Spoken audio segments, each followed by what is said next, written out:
So I do want to start off by saying, since the last detector test, I obviously did in fact switch out this upstairs detector right here. This downstairs detector with the one that was previously in there. Now, I did that because this thing obviously had a ton of trouble interconnecting, so moving it over here should have fixed the problem. I replaced the one in my room with the first alert, smoke, and carbon monoxide alarm. And I'm gonna be honest, I've never seen this anywhere before, and I've only seen two videos of this on YouTube.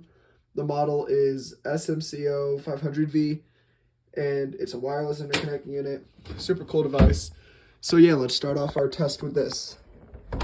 Shut this. Here you go. Testing.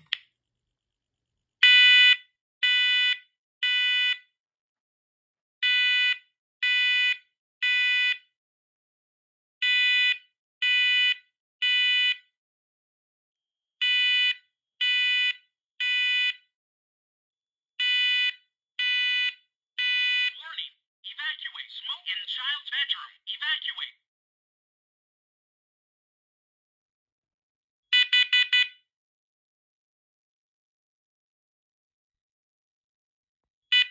Warning. Evacuate. Carbon monoxide in child's bedroom. Evacuate. Highest carbon monoxide level was 0 ppm. Yeah. So that's the test of that unit, and we're working on getting these put in throughout the house. Here is the battery compartment. Put that in. Yeah. Now, obviously, we have this one right here. Fire X units. All the information stuff right there. Screw this one back in. This one's a pain to get back in. Oh, that was pretty easy. All right, here we go.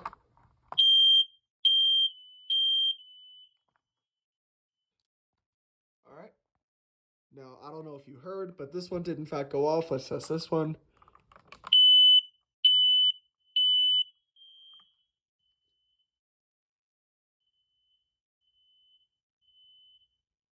Yep. Now, a little test I want to do is I want to see this one go off, so let me do that real quick.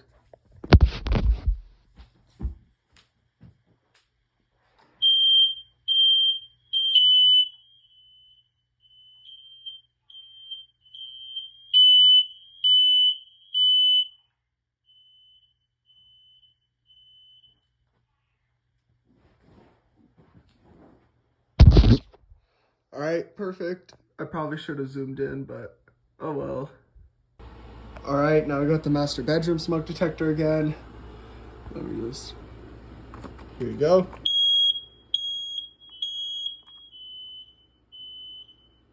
That's this one. I also want to point out I did not test this one in the last test I did. Here is all of the information. You can see it has about 3 years left, looks like.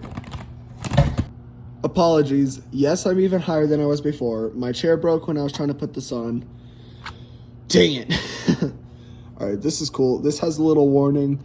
This alarm is not compatible with Kitty co-relays and Strauss manufactured before November 1st, 2011. So that's pretty cool.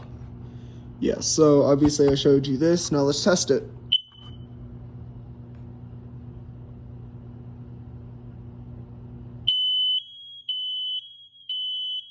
Fire.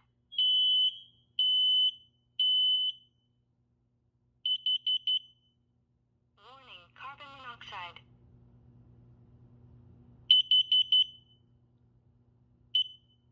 Yep, there it is. Alright, now we're in the office again. Let me take a look at this. So there's all the information on the back of that. Alright, cool. So let's test this one out. Oh, hold on.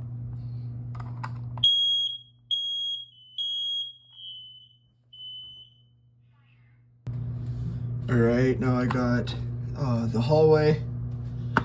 Now, as I said before, this one actually isn't interconnected at all. You can see the red wires cut, obviously. This is because there used to be an old horn right here, actually. I think it's an electromechanical horn. Really old smoke detector. Didn't interconnect, but we replaced that. Actually, let me see something. Yeah, so just looking at that 2017, decently old, not too old. Give me a second. Let me just put these back in. All right, did that. Let's test it.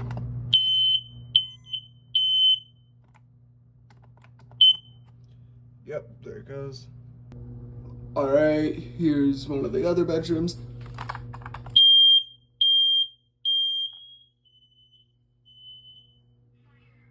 And then, of course, last but not least, we have the last smoke detector in all the bedrooms. Check the date on this one. 2017. So it looks like when this house was manufactured, or not manufactured, but built, they must have gone with a contractor's package. So, a bunch of the same ones. Here we go. There you go. You can hear the final one going off. And for the special bit, here's what I'm doing.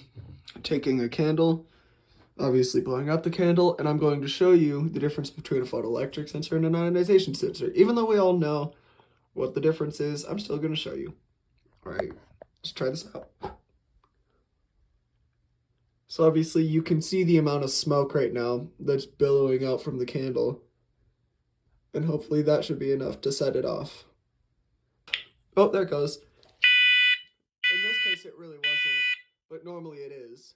Now check this out.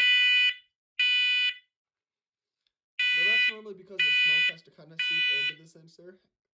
And when you take the smoke detector off and hold the smoke under it, that sets it off quicker.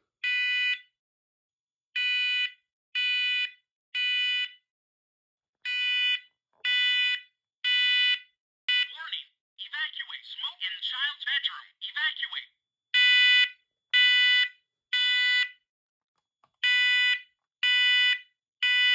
Horn silenced. Detector active. Yeah, so that's cool. That's the silencing feature.